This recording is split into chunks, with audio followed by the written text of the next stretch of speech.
ब्रजेश जी, आपका बहुत धन्यवाद। बहुत दिनों के बाद ऐसी सिचुएशन बन रही है कि थोड़ा हमारे आपके लिए खबर, विधायकों के लिए कुछ और भी चीज़ें होंगी। अब देखो, दो दो जने तो यहीं बैठे हैं, दावेदार पत्ते खोल नहीं रहे हैं, शपथ वाले यहीं बैठे हैं, तो पूछने पर भी कबूल नहीं रहे हैं। दुबे जी तो डेट ही नहीं बता रहे हैं। अगला आदमी चलो क्लियर है, कह रहा है वोट के पहले शपथ उपथ फाइनल हो जाएगी। बट क्या आपको लगता है कि ये चुनाव फंसेगा, या फिर बीजेपी आसानी से सेंध लगा के फर्स्ट प्रेफरेंशियल वोट लेकर संजय सेठ को राज्यसभा भेज देगी? यह हमें मुझे लगता है कि ये फंसेगा चुनाव भी। कारण क्या है कि जो दोनों तरफ से जोर लगाया जाएगा, और मुझे तमाम चीजें याद आ गई। यदि 7 प्रत्याशी होते तो कल एक छोटी सी खबर छप जाती कि सभी का निर्विरोध निर्वाचित होना तय। जी। लेकिन हम पहुंच गए बहुत पुराने पुराने समय में, जब कई नेता ये ढूंढा करते थे कि किसको लड़ाया जाए चुनाव, किसी को, तो लखनऊ में आके बैठे आकर के और फिर खेलो असली। तो अब ये बहुत दिन बाद आया ये स्थिति, तो ये चुनाव बड़ा रोचक होगा ब्रजेश जी, बहुत रोचक होगा। सर, एक हमने एक तो वोट के झोला लिए लेके लड़ाई। भागते विधायकों को भी देखा है सर, इसी लखनऊ में। अरे मैं लेके एक भाग होटल गए, में वोट भी नहीं आपको, दिया, और प्रत्याशी बेचारा डर के अगली फ्लाइट पकड़ के वापस भाग गया। बड़ा अरे अत्याचार हुआ है विजय सर। जी, एक होटल में एक प्रत्याशी रुके, हम्म। वहां पर कुछ बंटवारा शुरू हुआ। हम्म। एक नेता जो अभी जेल में थे, जेल में हैं, उन्होंने 2 विधायक तैयार किए, वो नकली वाले। पैजामा कुर्ता पहना के, और कहा कि ये विधायक है, फला जगह के है, कान में सुसाए और उनको पूरा गड्डी दिला लाए। बात को जांच हुई तो हंगामा बचा, कौन विधायक थे, कौन विधायक थे, तो पता चला ये फर्जी ले गए थे वो। कितने क्रिएटिव लोग हैं सर, सोचिए, तब सोच लिया ऐसा। और बाहर आए, उससे पूरा पैसा ले लिया और अपने गाड़ी में रखवा लिया, कहा जाओ, थोड़ा थोड़ा दे दिया, कहा जाओ, वही गई विधायक थोड़ी देर के लिए, तुम खत्म, जाओ।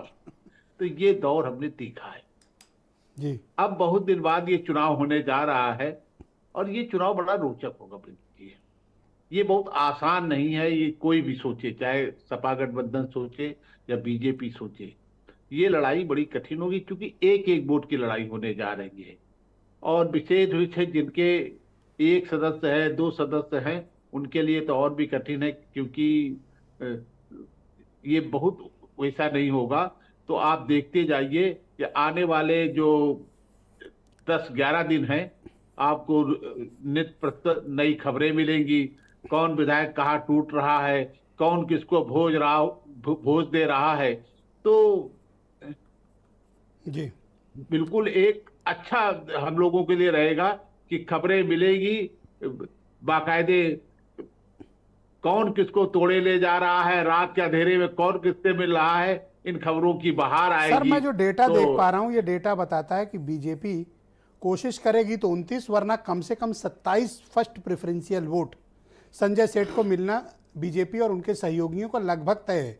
अगर ये लोग, हाँ, अगर ये आरएलडी, एसबीएसपी, ये लोग कुछ अगर गेम प्लान नहीं कर देते हैं, तो कोई मामला फंसा नहीं देते हैं, तो प्लस 2 राजा भैया के वोट हैं, एक उमा शंकर सिंह का है बीएसपी का।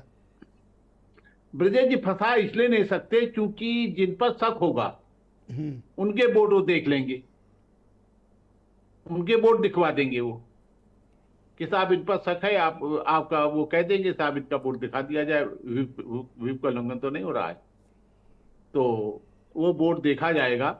इसमें और कोई अगर वो नहीं देखा है। गया उसके बाद व्हिप का उल्लंघन कर दिया, तो वो तो बाद में हाँ, तय होगा ना कि डिस्क्वालीफाइड है कि नहीं है। हाँ, तो ये खतरा दोनों तरफ से होगा ब्रजेश जी, ये खतरा दोनों तरफ से है। आप देखिएगा, ये कुछ गफलत में निकल जाएंगे, यानी ये तो देंगे ही, इसमें निकल जाएंगे, और जिन पर शक होगा उनका वोट देखा जा सकता है। कुल मिलाकर के मुझे लगता है कि एक एक वोट ज्यादा निर्धारित करेगी बीजेपी अपने प्रत्याशियों के लिए, जो 7 प्रत्याशी हैं। और जब एक एक वोट ज्यादा जाएगा तो सेकंड प्रेफरेंस जो होगा जी, वो सारा उनको संजय सेठ को जाएगा, तो वो 7 के 7 जुड़ जाएंगे जाके उसमें। वो तो तब होगा सर जब अगर 37 वाला मार्क वाली, मान लीजिए कि 29 संजय सेठ को मिलते हैं और 33 आलोक रंजन को मिलते हैं, देखिए जी, तब सेकंड प्रेफरेंशियल में क्या स्टेटस बनेगा? नहीं, यदि तीनों प्रत्याशी उनके आसानी से निकल जाते हैं सपा के पहले उसमें, जी तो ठीक है, कोई बात नहीं। यदि फंसते हैं तो जो अतिरिक्त वोट होंगे वो वोट ट्रांसफर हो जाएंगे उनको। तो सर ये कंफर्म है ना कि बिना क्रॉस वोटिंग के संजय सेठ नहीं निकलेंगे, करेक्ट? ये क्रॉस वोटिंग देखिए, जब वोट पड़ता है, मैं तो अपने लंबे समय से देख रहा हूं, जी जब वोट पड़ता है तो मैंने अब तक ऐसा कोई चुनाव नहीं देखा जब क्रॉस वोटिंग ना हुई हो। आप याद कीजिए, कोई चुनाव आपने देखा हो, क्रॉस वोटिंग उसी तरह जरूरी है जी। जैसे हवन के पीछे सुहाग जरूरी है। तो ये स्थिति है। नहीं सर, स्वाहा हो क्रॉस- कब तक ऐसे जिंदगी कटेगी सर? कुछ तो मतलब बेहतरी हो सर।